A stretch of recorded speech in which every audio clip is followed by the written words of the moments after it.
시청자 여러분 안녕하십니까? 더 리더입니다. 창조경제시대, 과학기술과 인문학적 상상력을 결합해 새로운 가치를 창조하고자 하는 통섭이 시대적 트렌드로 자리 잡고 있습니다.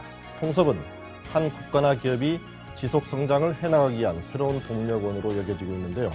오늘 더 리더에서는 통섭의 개념을 일찌감치부터 주장해온 통섭 전도사이자 세계적인 생태학자인 국립생태원의 최재천 원장님을 모셨습니다. 국립생태원의 운영 상황과 계획은 물론 통섭의 시대에 대한 대응 방안 등에 대해 얘기를 나눠보겠습니다.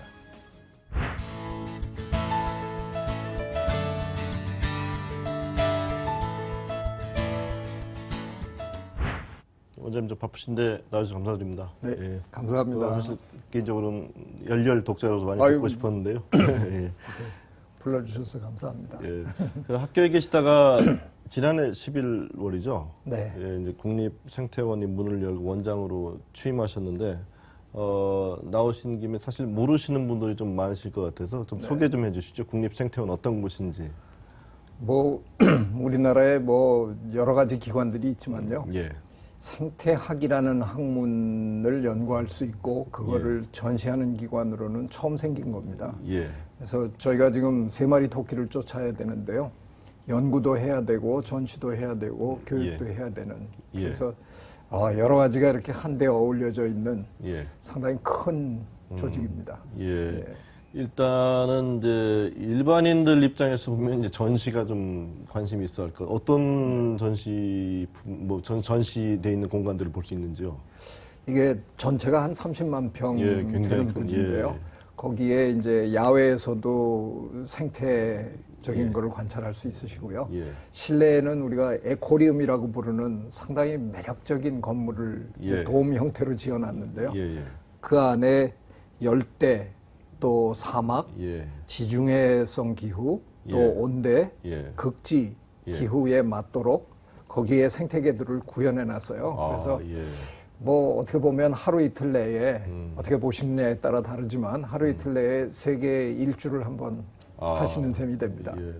그 앞부분에 이제 연구 부분도 말씀해 주셨는데요. 이제 생태학이라는 게 어떤 학문인지 저도 좀 공부를 해야 되겠는데 좀 소개 좀 해주시죠. 뭐 여러 가지 정의가 있는데요. 가장 그 사전적인 정의는 생물과 환경과의 관계를 연구하는 학문이다 이렇게 되어 있습니다. 그런데 그게 뭐 사실 뭐 이 세상이 생물하고 무생물하고 다 이루어져 있는데 그들의 관계를 연구해라 그러면 결국은 세상 연구 다가 생태학이죠. 근데 실제로도 그렇습니다. 우리 인간이 살고 있는 이 도시에서도 도시 생태라는 게 있는 거고요. 요즘 생태라는 말을 뭐 기업하시는 분들은 또 뭐 기업 생태계, 또 지식 생태계, 뭐 별의별 것에 다 갖다 붙여. 애플 쇼크 이후 많이 나온 단어죠. 다 갖다 붙이시잖아요. 그것도 일리가 있는 말이거든요. 모든 것들의 삶의 현장, 모든 것들의 관계 맺음 이런 것들이 다 어떻게 보면 큰 의미의 생태학의 범주에 들어옵니다. 그래서 저희 국립생태원이라는 곳은 오시면 도대체 자연이라는 것은 어떻게 생긴 곳일까? 도대체 자연 속에 인간의 위치는 어때야 하는가? 인간과 다른 생물들과의 관계는 어때야 가장 합리적인가? 이런 것들을 전시를 통해서 또는 교육을 통해서 보고 배우고 느끼고 그럴 수 있는 곳이라고 생각합니다.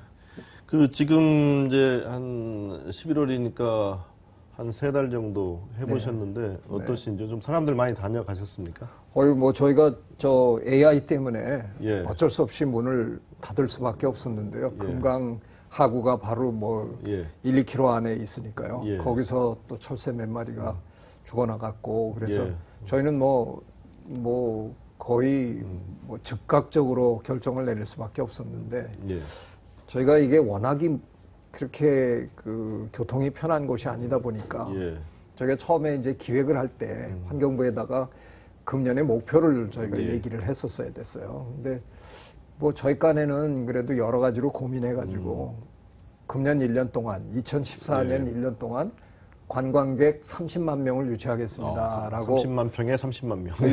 그걸 이제 제출을 했는데 저희가 12월 27일에 개원식을 하고 곧바로 이제 사람들이 몰려오기 시작했는데 3주 AI로 문 닫기 전 3주 동안에 17만 명이 다녀갔습니다. 초과 달성.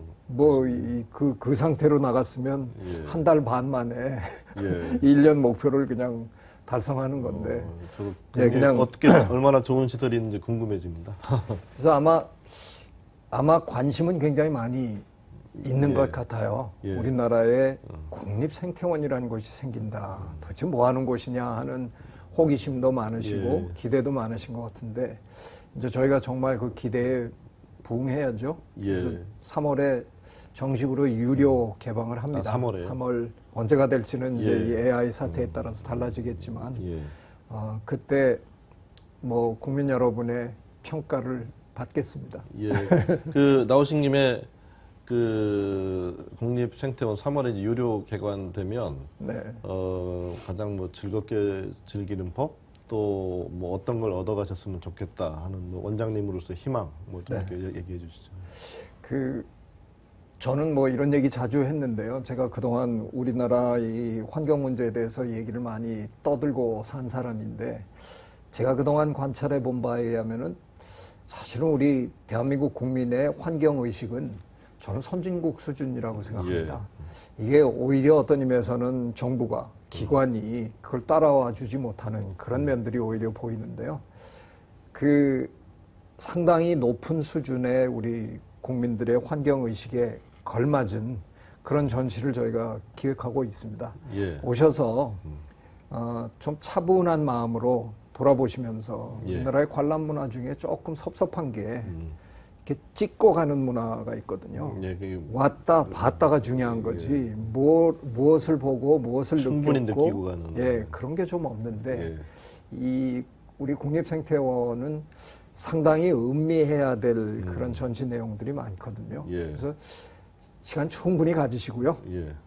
하룻밤 서천에서 주무실 생각 아예 하시고요. 오셔서 천천히 그야말로 생태학은 슬로우 라이프랑 같이 가는 학문이거든요. 왜 자연이 이렇게 생겨났을 수밖에 없느냐를 생각해보고 그걸 우리 삶에 어떻게 받아들일까를 한번 음미해보는 그런 경험을 하셨으면 좋겠습니다. 휴가철 좋은 휴가지로도 가능하겠네요. 네. 이제 좀 화제를 바꿔서 이제 국립생태원장님이시지만 또 이제 통섭을 또 많이 강조해 오셨고 또 세계적인 생태학자이신데요. 뭐 통섭하면 이제 보통 뭐 인문학과 자연과학의 결합, 동양과 서양의 결합, 뭐 오랫동안 주장을 해 오셨는데 지금 한국 사회 통섭 현주소 어떻게 보시는지요? 글쎄요, 두 마디로 제가 이렇게 한번 두 가지로 얘기를 해드리고 싶은데요. 제가 이제 통섭 얘기를 시작한 지가 거의 이제 10년이 돼 가는데요. 어떻게 보면 제가 놀랄 정도로 굉장히 빠른 속도로 번져나갔어요. 아마 우리 사회가 특별히 이런 그 학문 간의 넘나듦, 분야 간의 소통에 대한 그 열망이 있었던 것 같아요.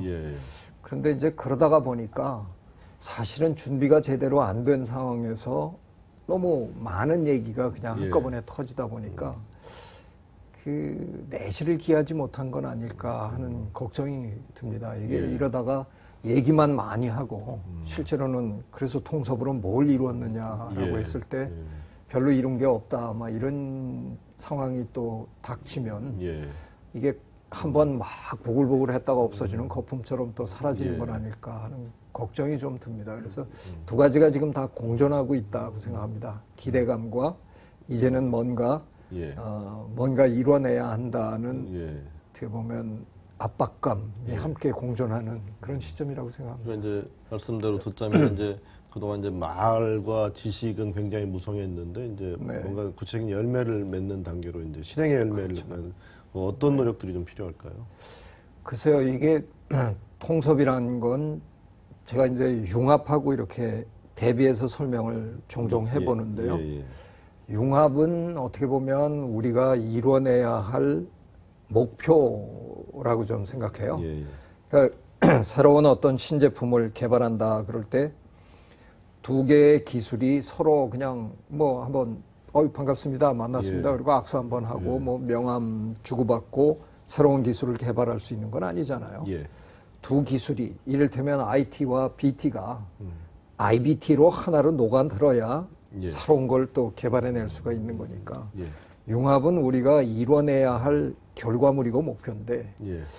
통섭은 사실 그런 결과를 목표로 하는 게 아니라 그런 융합을 이뤄낼 수 있도록 둘 간의 빈번한 만남의 과정이 어떻게 보면 예. 통섭이거든요. 예.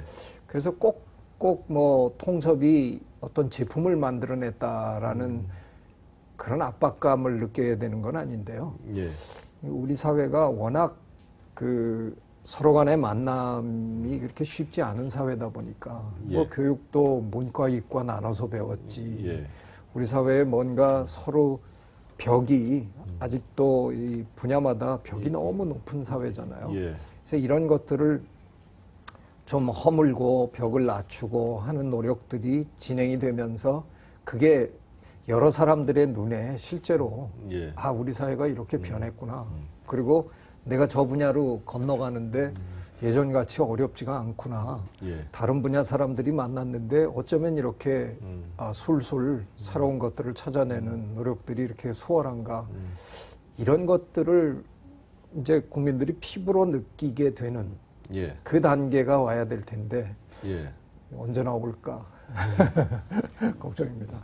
지금 좀 전에 이제 그 말씀하신 것 중에 이제 교육 네. 문제 좀 언급을 하셨잖아요. 근데 네. 뭐 통섭이든 융합이든 창조든 사실은 뭐 이렇게 알만한 사람들은 우리 교육의 현실이 그런 인재 또 그런 분위기를 만들어낼 수 있는 현실에 대해서는 상당히 좀 의구심이 많은데 네. 교육 어떻게 좀 고쳐져야 될까요? 저는 근 한 20년 동안 줄기차게 제가 예. 그야말로 핏대를 세워가면서 예. 떠들어댔는데 이제 정말 문과 이과 나눠서 배우는 그런 정말 구시대적인 교육은 이제 가야 되는 거죠. 예. 그 얼마 전에 작년에 그 교육부가 그런 의지를 표명을 했지 않습니까? 예. 예. 그래서 굉장히 반가웠는데 참 섭섭하게도 뜻밖의 학부모들의 반응은 오히려 냉랭했어요. 예. 근데 받아들이시는 게 어떻게 받아들이시냐면 그러면 우리 아이들이 지금 한쪽 공부하기도 힘든데 예. 양쪽을 다 공부하라는 거냐. 그래가지고 오히려 이제 어머니 아버지들이 안 된다고 더 많은 분들이 나서서 막 그냥 반대 목소리를 높이셨는데 그래서 조금 교육부가 약간 성급하게 예. 그런 거에 대한 그런 반발에 대한 대책을 조금 더 세우고 했더라면 하는 아쉬움은 있는데요. 저는 그렇더라도 고마웠습니다. 서울대학이 시동을 걸었고 교육부가 또 나서서 이렇게 시작하면 제 생각에 그리 머지않은 장래에 우리 아이들도 이제는 양쪽을 다 배울 수 있는 그런 교육 시스템 속에서 공부할 수 있지 않을까. 저도 개인적으로는 이제 문과이과 그 나눠진 시스템이 어떻게 보면 수혜자일 수도 있고 또 시행생자일 수도 있는데 저도 짧은 기간입니다만 유학 시절 보니까 그게 사실 양쪽을 다 아는 게 굉장히 큰 도움이 된다는 걸 깨닫게 됐거든요. 근데 우리는 너무 반쪽 인간만 만들어내는 것 같습니다. 이게 저는 두 가지로 문제를 보는데요. 예. 지금 현 시점에서 내가 당하고 있는 상황에서도 봐야 되고요. 예. 이제는 한 개인이 살아가야 되는 긴 인생에서도 한번 봐야 되는데요. 현 시점에서는 우리가 이제는 풀어내야 할 이런 문제들이 옛날과 달라서 굉장히 복합적인 문제들이 많잖아요. 그 복합적인 문제를 한 우물만 파는 사람이 혼자서 문제를 해결하기는 이제는 불가능한 시대가 이미 된 겁니다. 그래서 서로 다른 분야의 경험을 가진 사람들이 만나서 문제를 풀어야 하는 게 너무나 당연한 거고요. 또 한 개인의 삶을 생각해 보면 예전에는 한 직장에서 살다가 은퇴하고 환갑잔치 받거나 말거나 그 순간에 돌아가셨잖아요. 이제는 90세, 100세를 살면서 노동 인생이 6, 70년이 되는데 도저히 한 직장에서 머물 수 있는 게 아니거든요. 한 가지 지식 가지고도 가능하지도 않고요. 그러니까 한 개인이 살아가야 되는 인생에서도 직업을 적어도 5번, 7, 8번 갈아타야 되는데 통섭적인, 융합적인 마인드가 없이 그런 훈련 없이 그런 교육 없이 제가 보기엔 절대로 불가능한 시대에 이미 우리가 살고 있습니다. 그런 훈련이 덜 된 저 같은 베이비 부모들 많이 걱정이 됩니다. 지금 이제 창조 경제 많이 얘기하잖아요. 어떤 네. 사람의 이제 창의성. 사실은 뭐 영어로는 크리에이티브 이코노미니까 사실 창의 경제인데 네. 어떻게 하다 보면 창조 경제로 좀 얘기되고 있습니다만은 이제 그 중에 하나가 대표적인 게 또 인문적 소양일 수 있고 또 네. 본인 스스로 창의성을 키우는 걸 텐데 시청자 여러분께 어떤 이제 창조 경제 시대를 살아가면서 본인의 창의성을 키울 수 있는 팁을 좀 주신다면. 네. 이게 창조 경제 자체도 지금 우리가 정부에 계신 분들도 서로 얘기가 다 다르잖아요. 예. 솔직하게 누구 하나 창조 경제가 정확하게 뭐다라고 정답을 얘기해 주실 분은 아마 제 생각에 대한민국에 한 분도 안 계실 것 같은데. 지금이 또 창조 경제가 아닌 건지 네. 또 조금 의심스럽고요. 근데 저는 오히려 그걸 반대로 얘기하고 싶은데요. 창조 경제는 정의할 수 없기 때문에 창조 경제잖아요. 예. 창조 경제를 명확하게 정의하고 창조 경제를 하려면 이렇게 해야 됩니다 하는 요리책 수준의 예. 지침서가 나오면 더 이상 창조가 아니잖아요. 예. 예. 그래서 오히려 이게 서로 모르고 지금 버벅거린다는 게 저는 오히려 굉장히 다행스럽다는 예. 생각입니다. 예. 다만 우리 국민의 이 좋은 머리를 어떻게 창조적인 곳으로 이렇게 채널링을 할 거냐, 이게 굉장히 중요한 이슈인데 예. 저는 좀 생각에 이참에 그냥 모든 분들이 그 사고나 이런 활동에서 예. 그동안 우리가 살아왔던 것보다 좀 많이 자유로워지면 참 좋겠다는 생각을 하는데요. 예. 그게 무슨 얘기냐면 어느 한 울타리 안에서 계속 창의적인 거를 하다가 보면 시간이 가면 갈수록 창의적인 게 나올 확률은 점점 줄어들 수밖에 없겠죠. 예, 예. 그 울타리 안에 걸 모든 걸 다 이렇게 다 한 번씩은 만져보고 나면 예. 거기서 새로운 걸 창조하기는 훨씬 힘든 거 아니에요. 예. 예.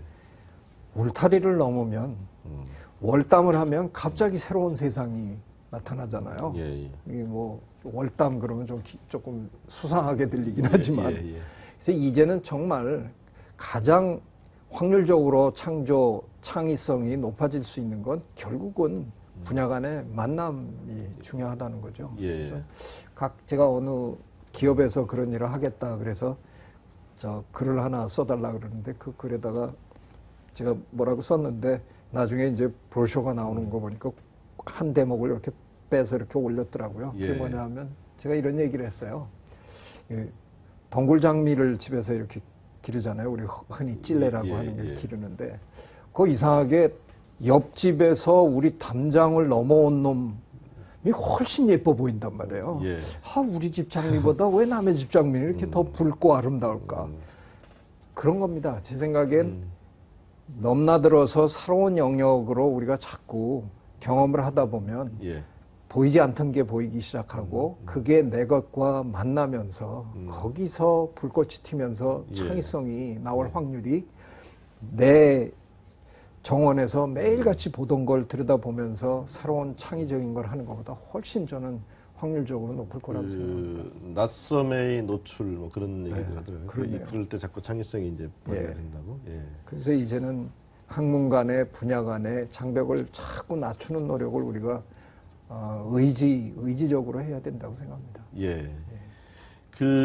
지금 뭐 원래 시인 꿈꾸셨다고 들었는데 아이고, 어떻게 또 네. 과학에 이렇게 관심 갖게 되셨는데요? 글쎄요, 중고등학교 때는 제가 시인으로 태어났는 줄로 착각하고 살았습니다. 그 정도였습니다. 그냥 저는 하느님이 시를 써라 그리고 내려보냈는 줄 알았는데 그 이상한 문과 이과 나눠서 하는 지도에 저는 그 희생물이었습니다. 그래서 어쩔 수 없이 이과로 그 당시는 모두가 다 이과 갔던 시절이니까 배정을 받아서 어쩔 수 없이 이과생이 됐는데 그때는 참 불행했어요. 근데 지금 이만큼 살고 나니까 어떻게 보면 제 인생 자체가 통섭적으로 될 수밖에 없었던 게 그 첫 단추를 잘못 꿰기 때문에 제가 가능했던 것 같아요. 그래서 지금 생각하면 오히려 제 삶을 더 풍요롭게 해준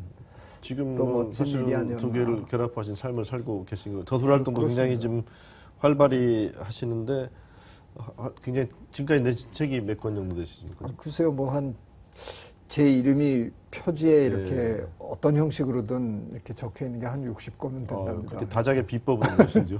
그냥 저는 저녁 약속을 잘 안 하거든요. 그래서 거의 뭐 1년에 이렇게 손을 꼽을 정도만 빼면 밤에 한 9시부터는 공부하시고. 조용히 책 읽고 책 쓰고 논문 읽고 논문 쓰고 그러고 삽니다. 근데 요즘 이제 시대 자체가 책을 좀 잘 안 읽는 시대인데 좀 그런 면에서 보면은 좀 우리가 뭐 인문 뭐 창조 얘기하면서도 사실 또 지식과는 좀 멀어지는 거 좀 어떻게 보세요? 좀. 네, 저 그래서 최근에 제가 어쩌다 보니까 책에 관한 책을 제가 몇 권 연달아 냈는데요. 통섭의 식탁. 네, 저 읽었습니다. 통섭의 식탁 그 서문에 제가 기획 독서라는 개념을 좀 소개했잖아요.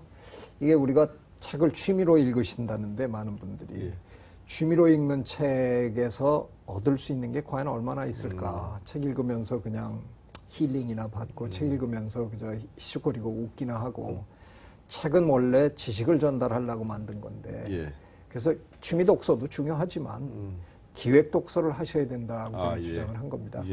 내가 모르는 분야의 책을 붙들고 씨름하는 독서. 독서는 제가 생각할 때 독서는 취미이기 이전에 일이어야 되거든요. 그걸 뭐 취미로 그런 걸 합니까? 취미로 하려면 운동을 하거나 뭐 여행을 하거나 하시지 그 눈 나빠지게 왜 책을 읽으세요? 근데 책을 읽으시려면 진짜 나한테 남는 장사를 하셔야죠. 그래서 내가 모르는 분야를 하나하나 기획해서 공략을 해나가야 된다고 하는 그런 개념의 말씀이시네요. 기획 독서를 제가 얘기를 좀 했습니다. 기획 독서. 저도 좀 잘 기억해야 될 것 같습니다. 지금 뭐 통섭의 시대, 창조 시대 뭐 많은 분들이 얘기하십니다. 이 이제 시대를 살아가면서 뭐 치열한 경쟁 속에서 힘들어하시는 분도 계시고 또 한편으로는 또 일자리를 또 구하기 굉장히 힘들어서 힘든 학생들도 있고 이 시대 뭐 나오신 김에 어떻게 헤쳐나가고 어떻게 사는 게 잘 살아가는 건지 뭐 마지막 한번 좀 조언을 좀 주셨으면 희망의 메시지 좀 주셨으면 좋겠습니다. 제 주제에 모든 분에게 다 할 수는 없고요. 저는 그냥 그래도 대학 교수니까 이제 사회로 진입하는 제 후학들 젊은 친구들한테 얘기를 할게요. 제가 얼마 전에 그런 글을 하나 쓴 적이 있는데요. 피카소와 아인슈타인이라는 글을 써봤는데 뜻밖의 젊은 학생들이 댓글을 많이 달고 호응이 좋았어요. 그래서 그 얘기를 드리겠습니다. 20세기를 대표하는 두 천재가 누구냐? 그럼 많은 사람들이 그냥 당연히 피카소와 아인슈타인을 꼽는다 그러죠. 피카소는 예술의 천재였고 아인슈타인은 과학의 천재인데 그런데 실제로 이 두 천재가 너무나 다른 천재입니다. 아인슈타인은 제가 야구식으로 표현을 하면 타율에는 별로 관심이 없는 분이고요.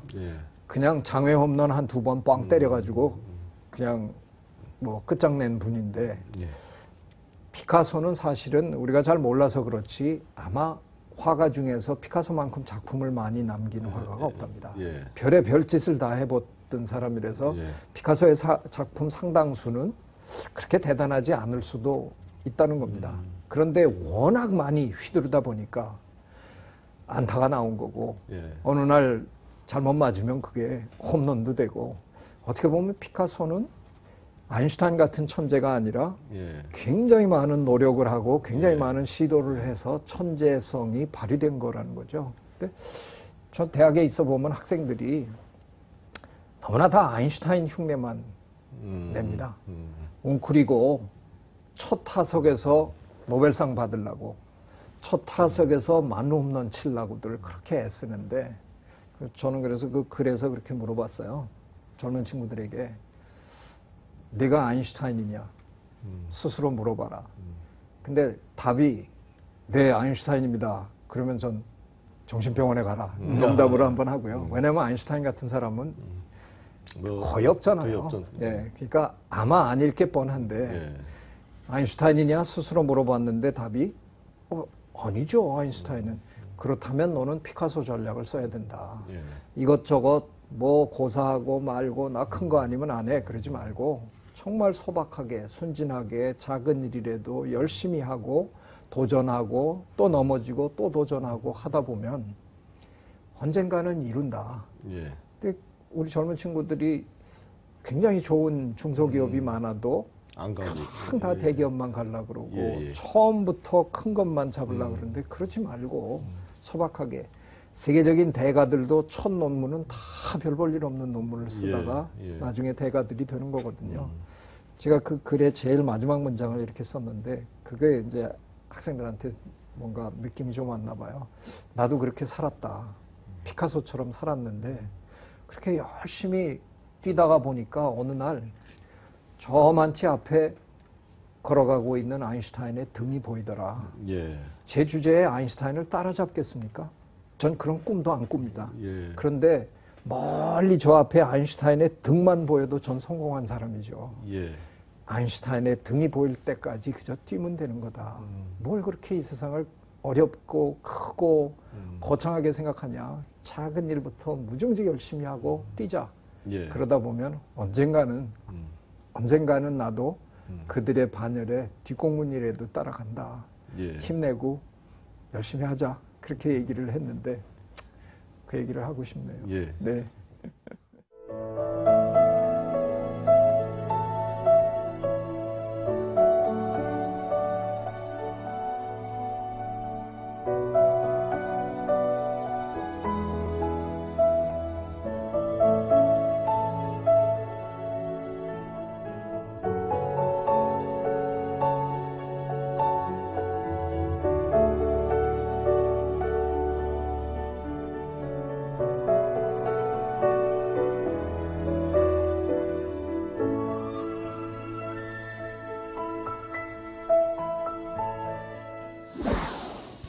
지난 10년 동안 통섭을 주장해온 생태학자이신 최재천 국립생태원장, 최 원장이 이끄는 생태종합전시관인 국립생태원이 오는 3월 유료 개관을 한다고 합니다. 많이들 가보셔서 다양한 자연을 체험해보시고 슬로우 라이프도 경험해보시는 시간을 가지셨으면 좋을 듯합니다. 오늘 바쁘신데 나오셔서 좋은 말씀 해주신 원장님 감사드립니다. 감사합니다.